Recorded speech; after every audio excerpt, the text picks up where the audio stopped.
चलिए शुरुआत कर लेते हैं कमोडिटी मार्केट की। और 10 बजे किस तरह की शुरुआत हुई एग्री मार्केट की देखते हैं और कल की किस तरह की क्लोजिंग हुई थी।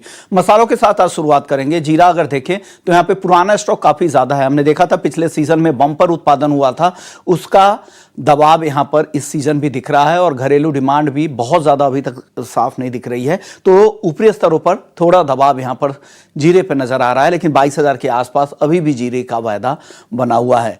जीरे के बाद अब बात करते हैं धनिया को। अगर देखें तो धनिया में हल्की खरीदारी जरूर दिख रही है, लेकिन अभी भी भाव 7,800 7,850 के रेंज में ही घूम रहा है। कहा जा रहा है कि 15 दिनों के बाद धनिया में खरीदारी बढ़ सकती है, तो इंतजार करना पड़ेगा इस लेवल पे। हालांकि एक्सपर्ट्स को लगता है कि अच्छा लेवल है खरीदने के लिए। हल्दी में जबरदस्त तेजी है। कल हमने देखा 6% के ऊपरी सर्किट पर यह काउंटर बंद हुआ था। मराठवाड़ा के फसलों को लेकर चिंता है, उसका फायदा यहां पर मिल रहा है। हल्दी 14,000 के ऊपर निकल चुका है। ग्वारगम 10,300 के ऊपर है। एक्सपोर्ट को लेकर थोड़ी चिंता है, जिस तरह से ट्रेड वॉर बढ़े हैं उससे लग रहा है कि आगे क्या होगा, थोड़ी अनसर्टेनिटी है। हालांकि पिछले 3 महीने अच्छे रहे हैं एक्सपोर्ट के लिहाज से। ग्वार सीड 5,350 के करीब है। यहां पर थोड़ी खरीदारी कल के सत्र में दिखी थी, आज सीमित दायरे में कारोबार हो रहा है। कैस्टर 6,300 के आसपास है। यहां पर कहा जा रहा है कि एक्सपोर्ट डिमांड थोड़ी कम रह सकती है। हालांकि उत्पादन भी इस बार कम था, लेकिन नए सीजन में बुआई का जो एरिया होगा वो भी कम होगा। पाम तेल देखिए 4,530 के करीब है। इंडोनेशिया का जिस तरह से बायोडीजल पर फोकस है, एक बड़ा चंक बायोडीजल के लिए डाइवर्ट होगा, उससे सप्लाई पर असर होगा। उसका लगातार यहां पर प्रीमियम मिल रहा है सॉफ्ट ऑयल के मुकाबले। कपास 1465 के ऊपर है। कॉटन एसोसिएशन ऑफ इंडिया ने फसल का अनुमान 2% और कम कर दिया है। कपास कली 2900 के पास है। पिछले सत्र में हमने देखा 3% की जोरदार तेजी यहां पर दिखी थी, तो एक अच्छी रिकवरी, अच्छा bounce back cotton seed oil cake में। कॉटन वॉश ऑयल है 1285 के आसपास हाजिर का भाव है, और आइस कॉटन है यहां पर 68 सेंट के करीब। तो ये टॉप 10 कमोडिटीज है। अब अपने मेहमान से बातचीत करते हैं। हमारे साथ भाविक पटेल हैं। शुक्रिया भाविक, आपने वक्त निकाला। सबसे पहले हल्दी में बताइए सर, 14,000 के पार निकल चुका है। हाल के लोअर लेवल से 3,000 रुपए की रिकवरी, क्या और तेजी बची है क्या हल्दी में? Good morning mister Modi. Good morning sir. देखिए, जैसे आपने बताया कि मराठवाड़ा में जो यील्ड है उसके काफी चिंता है, और इससे पहले भी अगर 12,000 के नीचे जब गया था तो फंडामेंटल काफी स्ट्रॉन्ग थे, पर थोड़े अराइवल प्रेशर की वजह से प्राइसेस में डिप मिली है। अभी भी मुझे लग रहा है कि अगर मराठवाड़ा की यील्ड जो है वो 25% से और कम हो सकती है, मतलब तो मुझे लग रहा है कि ये 16,000 16,500 तक के भी लेवल जा सकते हैं, क्योंकि 3 दिन में हमने काफी स्ट्रॉन्ग अप मूव देखा है। तो आई थिंक मुझे लग रहा है कि यहाँ से थोड़ा प्राइस चेंज नहीं करना चाहिए। थोड़ा एक बार डिप मिलता है 14,200 के करीब, तो एक बार बाय करके चल सकते हैं 15,500 के टारगेट के लिए। 2 से 3 दिन का व्यू है, और स्टॉप लॉस रख सकते हैं 13,700 का। तो अभी भी मुझे लग रहा है कि 16,000 तक हमें प्राइसेस जो अपसाइड वो देखने को मिल सकती है। 1,700 ये एसएल है, और 15,000 भी जा सकता है। इस हफ्ते का ये आउटलुक है। 2-3 दिनों का वक्त आपको देना पड़ेगा हल्दी में, ऐसा भाविक पटेल जी को लगता है। जीरा और धनिया इन दोनों में बताइए सर, यहां पर क्या दिख रहा है आपको? देखिए, जीरो में 2 वीक से मैं बोल रहा हूँ कि 30,000 के ऊपर सस्टेन करना थोड़ा मुश्किल है। जैसे आपने बताया कि इस बार जो स्टॉक है वो काफी स्ट्रॉन्ग है। एराइवल का भी प्रेशर था। बीच में तो 20,000 के नीचे गया था, क्योंकि फार्मर्स जो थे वो स्टॉक मंडियों में ला नहीं रहे थे, प्राइसेस नीचे हो गए थे। बट अभी जैसे प्राइसेस बढ़े तो वापस से मंडी में माल आना शुरू हो गया है, और इस बार एक्सपोर्ट की इंक्वायरी भी है, डिमांड भी है, वो ठीक ठाक है। यहाँ से नहीं लग रहा है कि ज्यादा तेजी हो सकती है। तो मुझे लग रहा है 23,000 के ऊपर अभी भी सस्टेन करना थोड़ा मुश्किल रहेगा। आई थिंक 22 से 23 के रेंज में ही मुझे लग रहा है ट्रेड करेगा। इंट्राडे पर्पस से 22,200 के करीब एक बार बाय कर सकते हैं। 22,000 के स्टॉप लॉस है, और 22,600 का टारगेट रख सकते हैं। तो इंट्राडे के लिए कॉल है 22,600 के टारगेट के लिए खरीदे। 22,000 का एसएल लगा है, 22,200 के आसपास खरीदना चाहिए 400 के टारगेट के लिए। कैरी नहीं करना है, ये भाविक जी की तरफ से कहा गया है। धनिया सर बताइए, 7,800 अच्छा लेवल है क्या खरीदारी के लिए? देखिए, डेफिनेटली, क्योंकि अगर सारे स्पाइस कॉम्प्लेक्स में देखें तो धनिया के जो फंडामेंटल जो काफी स्ट्रॉन्ग है, वो स्टॉक इस पर कम है। और हमने पहले भी देखा है कि 7,700 के करीब जब जब भी आ रहा है तो वहां से प्राइस को रिबाउंड दिख रहा है।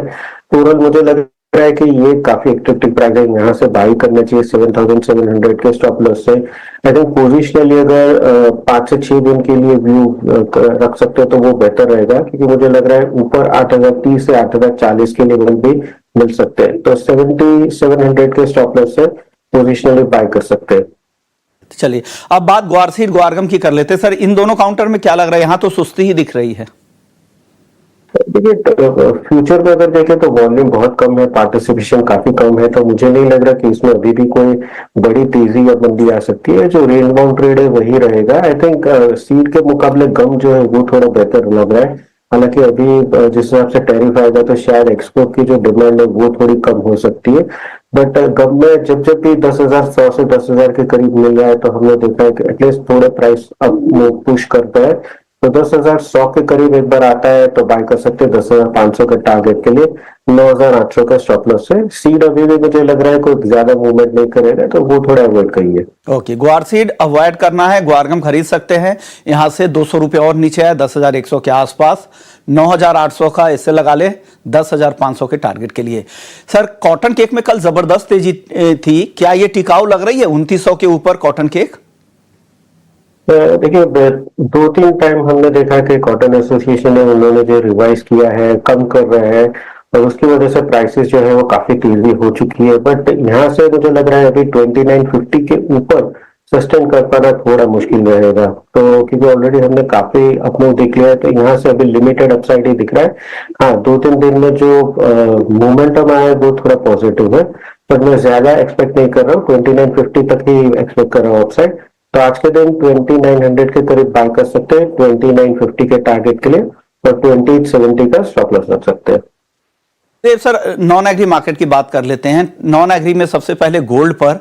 घरेलू बाजार में आज भी सोने ने नया हाई बनाया है। हालांकि आज इंटरनेशनल मार्केट में नया हाई नहीं बना है क्योंकि रुपया कमजोर था, उसका फायदा घरेलू बाजार को मिला है। अप्रैल वायदा 91,100 के ऊपर पहुंच चुका है। क्या लग रहा है सर, अब क्या करें इतनी तेजी के बाद? देखिए, आज टैरिफ आने वाले हैं, तो जिन लोगों को एग्रेसिव ट्रेडर्स है आई थिंक वही ट्रेड करें। जो थोड़े ट्रेड डिफेंसिव कर रहे हैं तो मैं बोलूंगा कि इंट्राडे ही रखिए, और पोजीशन है वो कम ही रखिए, क्योंकि आज जो आने वाला है वो किसी को पता नहीं है, वॉलेटिलिटी रह सकती है। सोने में मुझे लगा है क्योंकि रुपए में वीकनेस देखने को मिली है, तो एक बार आज भी इंट्राडे डिप्स मिलती है 90,800 के करीब, तो बाय कर सकते हैं 91,200 के टारगेट के लिए, और 90,600 का स्टॉप ले सकते हैं। पर चांदी की बात करूं तो अगर टैरिफ इंप्लीमेंट होगा तो क्योंकि वो इंडस्ट्रियल डिमांड है, तो वहां पे चांदी में थोड़ी बिकवाली आ सकती है। तो चांदी में मे कॉन्ट्रैक्ट में मेरी शॉर्ट की पोजीशन रहेगी 1,03,000 के करीब, 300 के करीब, 99,400 के टारगेट के लिए, और 1,08,000 का स्टॉप लॉस। बट दोनों में स्टॉप लॉस बना के रखिए, पोजीशन लाइट रखिए, और इंट्राडे ही रखिए। ओके, कोई भी पोजीशन कैरी ना करे क्योंकि आज रेसिप्रोकल टैरिफ का ऐलान होगा। आज रात भारतीय समय के हिसाब से 3 अप्रैल सुबह 3 बजे में ये अनाउंसमेंट होगा।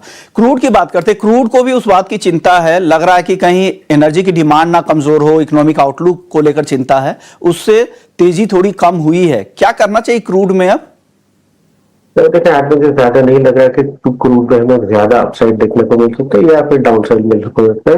आज लग रहा है थोड़ा कंसोलिडेशन होगा, पर टेक्निकली अभी भी 6100 के ऊपर जब तक सस्टेन कर रहा है तब तक थोड़ा पॉजिटिव लग रहा है। आई थिंक 6200 मैक्स मुझे लग रहा है अपसाइड सीलिंग। तो इंट्राडे छोटे टारगेट और छोटे स्टॉप लॉस से मैं बाय के रिकमेंडेशन करूंगा 6100 के करीब।